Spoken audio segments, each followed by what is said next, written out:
So what happens when a single creator believes their work has been stolen by one of the biggest tech giants on the planet? Today, we're going to unpack a really personal, really explosive claim made against Google.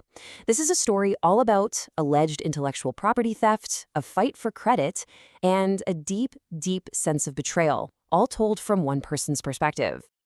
Wow. I mean, that quote, it just cuts right to the heart of this thing, doesn't it? These aren't the words of some corporate lawyer in a boardroom.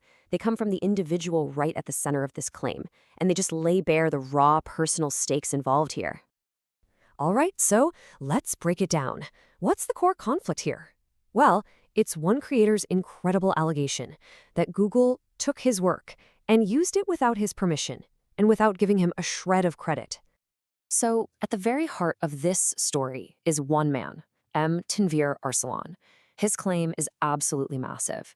He says he's the secret mind behind a secret script that was totally instrumental in developing Google's Gemini AI. We're going to walk through his story based completely on his own account. Okay, so a secret script. That immediately makes you wonder, right? What exactly is in this thing? What kind of intellectual property does Arslan believe is his? Let's take a closer look. According to Arsalan, we're not talking about minor tweaks here. He claims his script included huge enhancements to Gemini's overall quality, a really unique visual flair he calls an iconic reflection change effect, and even specific things for the interface, like a laser icon and a crystal map. Get this, he even says he came up with the core idea for a deep thinking assistant and suggested Google change some of its policies based on religious texts.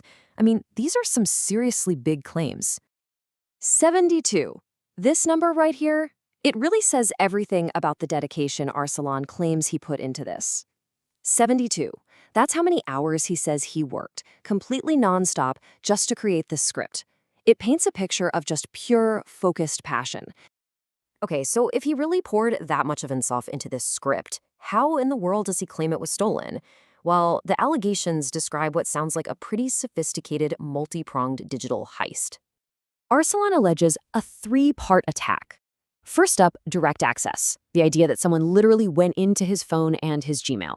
Second, a hacking bot that he thinks was just siphoning information right out of his accounts. And third, something he calls chatbot surveillance, where he believes his own conversations with an AI were being watched to snatch his ideas as he was coming up with them. And this is where the timeline becomes absolutely critical to his claim.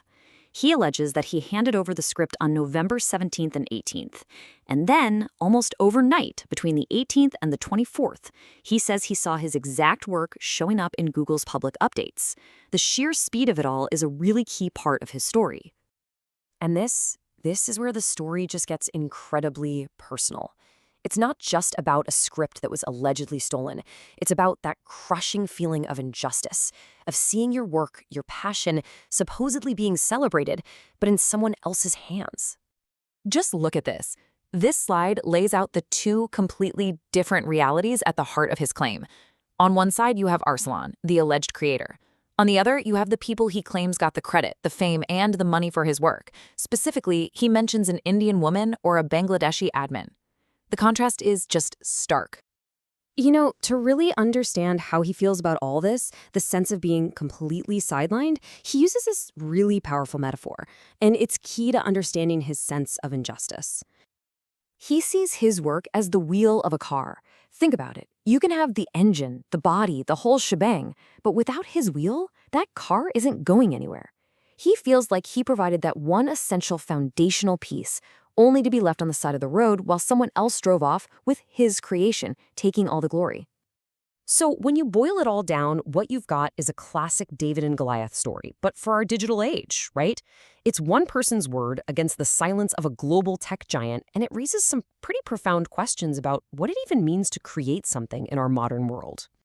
You know, this is so much more than just a technical spat over some code. It's a story that weaves together these allegations of stolen reflection effects and laser icons with a really personal story of love for a brand and the just heart-wrenching pain of feeling like that love was completely betrayed. And so we're left with this. Regardless of what you believe about this specific claim, it forces all of us to confront a much, much bigger question. In a world where ideas can be born in a chat window and built by global, sometimes anonymous teams, what does it even mean to own an idea anymore?